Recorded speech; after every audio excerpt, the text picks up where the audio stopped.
नमस्कार, आप देख रहे हैं इन खबर। मैं हूं आदर्श आपके साथ। पश्चिम बंगाल में सियासी हिंसा का दौर लगातार जारी है। कल बीजेपी अध्यक्ष अमित शाह की रोड शो के दौरान बहुत हिंसक झड़पों की खबरें आईं। ईश्वरचंद विद्यासागर कॉलेज के पास ये पूरी घटना हुई और एक मूर्ति छत विक्षत कर दी गई। ये मूर्ति थी महान दार्शनिक, समाजशास्त्री, लेखक और विधवा विवाह के पुनर्विवाह के कानून को लेकर आने वाले ईश्वरचंद विद्यासागर की। हम आपको बताएंगे कि ईश्वरचंद विद्यासागर कौन है, और हमें लगता है कि आपको ये भी जानना चाहिए कि ईश्वरचंद विद्यासागर सिर्फ एक मूर्ति नहीं है, बल्कि वो इस हिंदुस्तान के पुनर्जागरण की आत्मा है। आइए जानते हैं कौन थे ईश्वरचंद विद्यासागर। ये मूर्ति थी महान दार्शनिक, शिक्षा शास्त्री और समाज सुधारक ईश्वरचंद विद्यासागर की। ईश्वरचंद विद्यासागर वही शख्स हैं जिन्होंने बांग्ला भाषा को रिकंस्ट्रक्ट किया, और ईश्वरचंद विद्यासागर वही शख्स हैं जिन्होंने विधवा पुनर्विवाह का कानून भारत देश में लेकर आए। और क्यों हर एक भारतीय के लिए उनके बारे में जानना ज़रूरी है। ईश्वरचंद विद्यासागर बेहद गरीब परिवार से ताल्लुक़ रखते थे, लेकिन वो पढ़ाई लिखाई में बेहद मेधावी थे। उनके घर में लाइट लालटेन की व्यवस्था नहीं थी, तो वो सड़क पर स्ट्रीट लाइट के नीचे पढ़ाई करते। संस्कृत विद्यालय में उनका एडमिशन हुआ और यहाँ उन्होंने 12 साल तक पढ़ाई की। जब ईश्वरचंद विद्यासागर यहाँ से पास हुए, यानी उन्हें अपनी डिग्री मिली, तो विद्यासागर की उपाधि उन्हें मिली। उनका मूल नाम ईश्वरचंद बंदोपाध्याय था। विद्यासागर की उपाधि यानी विद्या के समुद्र की उपाधि उन्हें उनके विश्वविद्यालय से मिली। 14 साल की उम्र में ईश्वरचंद बंदोपाध्याय का विवाह दृढ़मणि देवी से हुआ। अपनी पढ़ाई पूरी करने के बाद विद्यासागर को कलकत्ता के मशहूर फोर्ट विलियम कॉलेज में संस्कृत के विभागाध्यक्ष की नौकरी मिली। यहाँ पर उन्होंने काफ़ी समय तक काम भी किया, पढ़ाया भी बच्चों को। पर ईश्वरचंद विद्यासागर मूलतः एक रिफॉर्मिस्ट थे। वो शिक्षा में भी सुधार लाना चाहते थे। फोर्ट विलियम कॉलेज में भी उन्होंने शिक्षा के सुधार के लिए कई सारे सलाह दिए। ईश्वरचंद विद्यासागर ने शिक्षा के क्षेत्र में अभूतपूर्व काम किया। खासकर महिलाओं की शिक्षा के क्षेत्र में उनका काम सराहनीय है। वो एक एक घर जाते, हर एक घर से एक एक लड़की को चुनते और उसके माता पिता से प्रार्थना करते कि कृपया इसे पढ़ने दीजिए। उन्होंने कई सारे स्कूलों की स्थापना की और विधवा पुनर्विवाह को लेकर हिंदू समाज के अंदर एक मुहिम चलाई। विधवा पुनर्विवाह उस दौर में एक ऐसी बात थी जिसके बारे में किसी हिंदू परिवार में सोचा भी नहीं जाता था। और ये वो दौर था जब बाल विवाह और बाल विधवा का चलन सरेआम पूरे बंगाल में नहीं, पूरे हिंदुस्तान में बदस्तूर जारी था।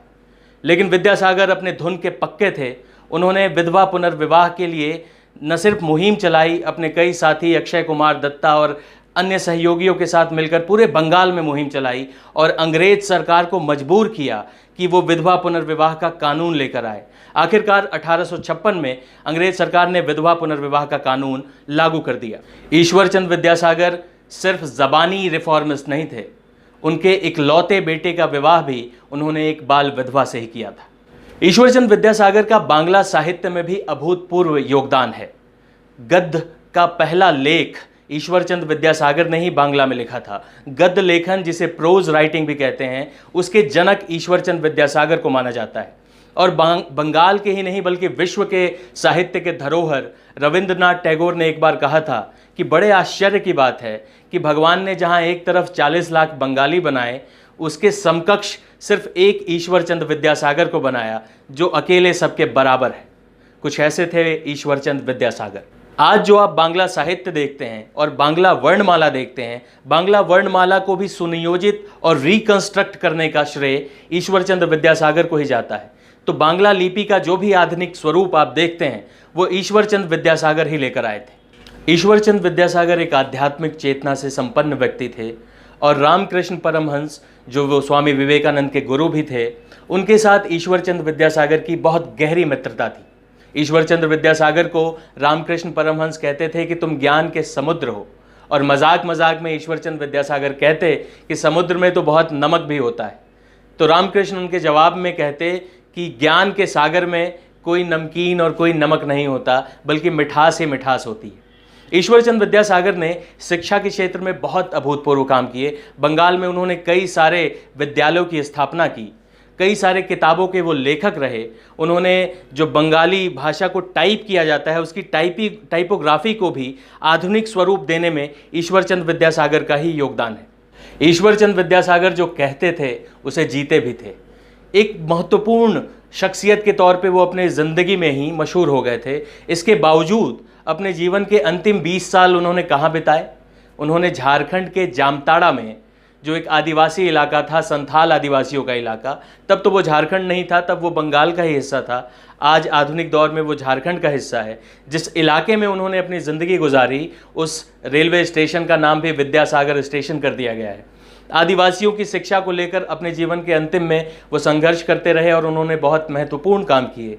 कल जब बंगाल में उनकी छत विच्छत प्रतिमा को हमने देखा तो हमने ये भी सोचा कि क्या विद्यासागर सिर्फ एक प्रतिमा भर हैं? क्या किसी एक प्रतिमा के टूट जाने से वो सारे प्रतिमान और कीर्तिमान टूट सकते हैं जो विद्यासागर ने हमारी भारतीय संस्कृति को दिए? महिलाओं की शिक्षा हो, बांग्ला भाषा के साहित्य की बात हो, लड़कियों की शिक्षा की बात हो, चाहे विधवा पुनर्विवाह की बात हो, ईश्वरचंद विद्यासागर एक ऐसी शख्सियत हैं जिन्हें सारा भारत, जब तक हिंदुस्तान है, अनुग्रहित होकर नमन करता रहेगा। वो तमाम लोग जो सियासी राजनीति की वजह से ईश्वरचंद विद्यासागर की मूर्ति को छत-विछत कर रहे हैं, उन्हें ये समझ लेना चाहिए कि ईश्वरचंद विद्यासागर एक मूर्ति भर नहीं है। ईश्वरचंद विद्यासागर भारत की मूल आत्मा का वो स्वर है जो हमारे हृदय में, हमारे दिलों में हमेशा कायम रहेगा। ये वीडियो आपको कैसा लगा हमें कमेंट सेक्शन में ज़रूर बताएं। इन खबर को अगर आपने सब्सक्राइब नहीं किया है तो सब्सक्राइब ज़रूर कर लें और देश दुनिया की तमाम बड़ी खबरों के लिए inKhabar.com को देखते रहें। नमस्कार। इन खबर चैनल को सब्सक्राइब करें और बेल आइकन दबाना ना भूलें।